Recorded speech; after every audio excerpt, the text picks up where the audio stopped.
If you really want to get a handle on modern America, you kind of have to rewind back to the Gilded Age. This wasn't just, skyscrapers and big money. It was the time when the actual face of the country changed. Almost overnight, it felt like. Yeah, we're talking massive, massive waves of international migration. It completely reshaped American cities, the workforce, everything. And that reshaping, it created this intense pressure cooker situation. Absolutely. And that's what we're diving into today, the really polarized ways people reacted to all these newcomers.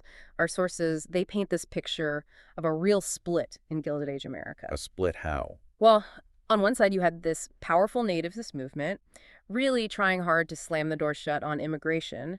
But then, directly contrasting that, you had these dedicated reformers working on assimilation, aid, trying to find a way forward. And we've got sources covering the cultural clashes, the economic stress, the legal fights.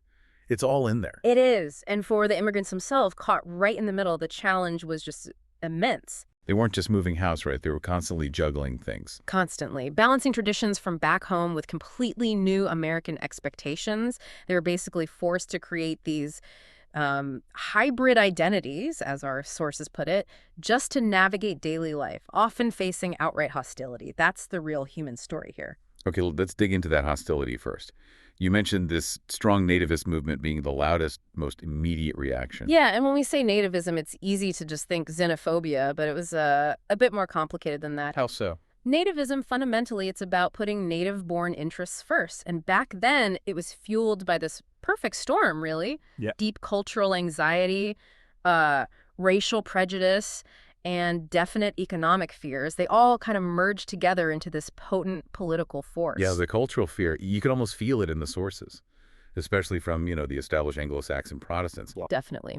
They worried that the sheer number of newcomers, particularly people coming from Southern and Eastern Europe and also Asian immigrants, would just overwhelm what they saw as the purity of American identity. And this wasn't just some quiet grumbling, right? You had really prominent people saying this stuff out loud. Oh, absolutely. We see powerful figures like Senator Henry Cabot Lodge actually claiming that Anglo-Saxon Americans were committing race suicide, his words, by allowing what he called inferior races to mix in. Wow. Race suicide, that's stark language. It suggests a real panic, way beyond just worrying about jobs. Exactly. It was panic about demographics, about cultural change, and the prejudice wasn't just racial. It had a strong religious angle, too. Right, the anti-Catholic sentiment, that comes through really clearly. Precisely. There were aggressive campaigns against Catholic immigrants, especially the Irish and Italians who were arriving in large numbers. You had groups like the American Protective Association, the APA. What was their main argument? They spread this idea, this fear, of an alleged Catholic Church plot to take over American politics. It sounds extreme now, but it tapped into existing anti-Catholic biases and stoked widespread panic among Protestants. So the fear was political and religious control, just as much as race. Yes. Even though the APA didn't ultimately get major laws passed, they were definitely a powerful voice shaping that climate of fear. Okay, so that leads to the next big piece, the economics. Nativism wasn't just cultural panic. It was tied tightly to economic anxiety. Very tightly. And this is where it gets interesting, because you see groups that you wouldn't expect finding common ground, like labor unions and nativists. That seems odd. How did that work? Well, both groups worried that all this immigration was pushing wages down. For union leaders, though, it was really specific. They feared desperate immigrants would take jobs for much lower pay, maybe even work as strikebreakers. Undermining everything the unions were fighting for. Exactly. Undercutting their bargaining power.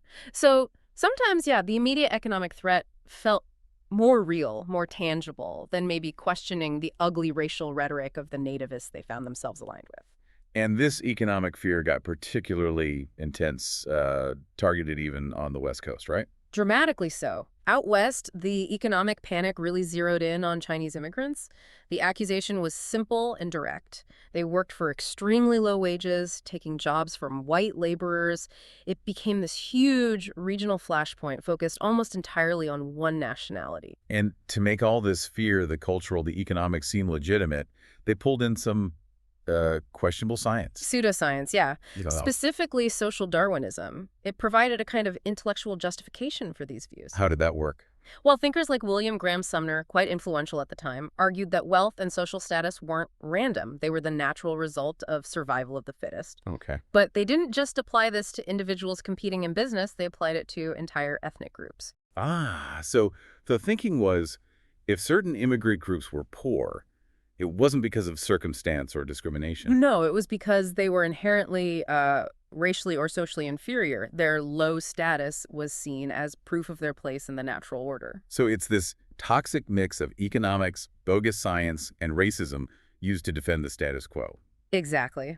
And crucially, it gave nativists a kind of permission slip to push for restrictive laws, arguing they were just, helping nature along.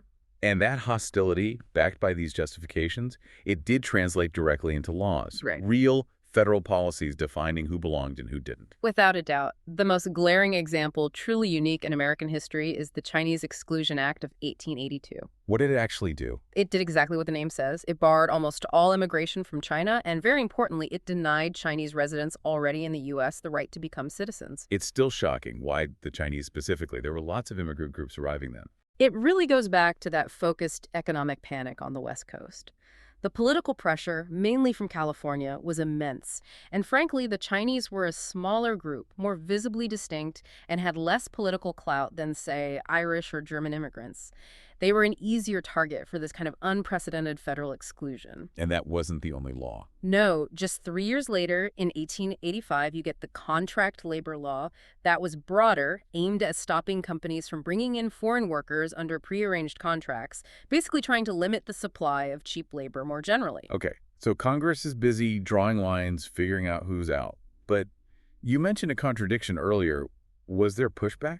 There was, and it came from a powerful place, the Supreme Court. This is where you see that tension between exclusion and inclusion really play out in the legal system. You're talking about the Wong Kim Ark case. What happened there? Right. United States v. Wong Kim Ark, 1898.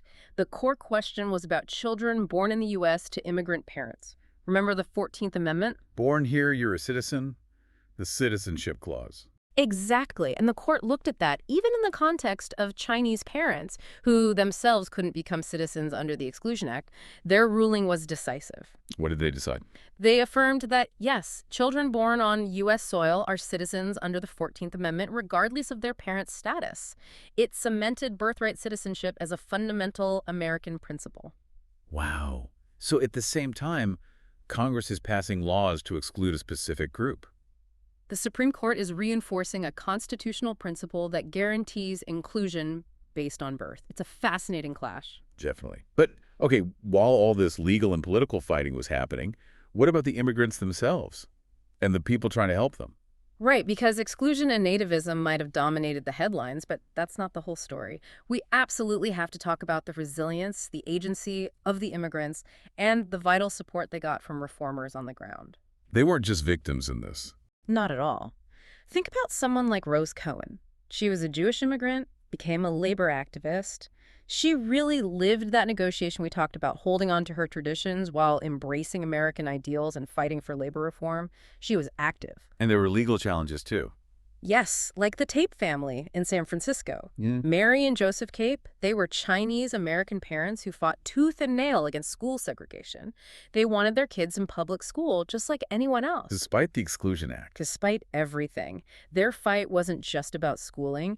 It was about demanding equal access, claiming a future for their children in America, even when the laws were stacked against them. That takes incredible courage. And this leads us to those reformers you mentioned, the settlement houses. Exactly. This was a really important, organized response, mostly led by women reformers, actually. And they offered a completely different vision compared to the nativists. Not rejection, but adaptation. What did they do, practically speaking? Settlement houses were basically community centers set up right in immigrant neighborhoods. They weren't just giving charity, they offered practical help. English classes, childcare, healthcare clinics, job training. So helping people navigate the new system. Yes, but the goal wasn't to erase their culture. It was about teaching English, encouraging civic participation, helping people integrate into American life, but doing it with dignity, respecting where they came from. And the most famous example is Hull House in Chicago, right? Jane Addams. Hull House is definitely the icon. What made it, and others like Dennison House in Boston or Hiram House in Cleveland, so special was that focus on community building. How so? Well, think about what they offered at Hull House: kindergartens for working mothers, milk stations to improve infant health, vocational classes, social clubs, art programs. It was about providing tools, yes, but also creating a safe, supportive space where immigrants could adapt more on their own terms. It fostered a sense of belonging that the harsh industrial city often denied them. So, looking back at this whole period, the Gilded Age, it's clear it wasn't just about money and industry. It was this intense cultural battleground. Absolutely. Marked just as much by laws trying to keep people out as by these really determined human efforts to build bridges and foster inclusion. And the echoes are still here, aren't they? Definitely. If you connect the dots, the frameworks built back then, both the legal ones defining citizenship and exclusion, and the community support systems like settlement houses, which kind of pioneered social work, they really set the stage for how the U.S. has debated and handled immigration ever since. It really is this story of contradictions that we're still living with. Think about it. Congress passed laws to specifically exclude based on nationality, the Chinese Exclusion Act being the prime example. While at the exact same time, The Supreme Court cemented a constitutional guaranteed birthright citizenship that ensures inclusion for almost everyone born here. How do you reconcile those two things? That fundamental tension, that push and pull between exclusion and inclusion, it's still shaping who we are as a nation today. It makes you wonder, how do those forces continue to define American identity in the 21st century?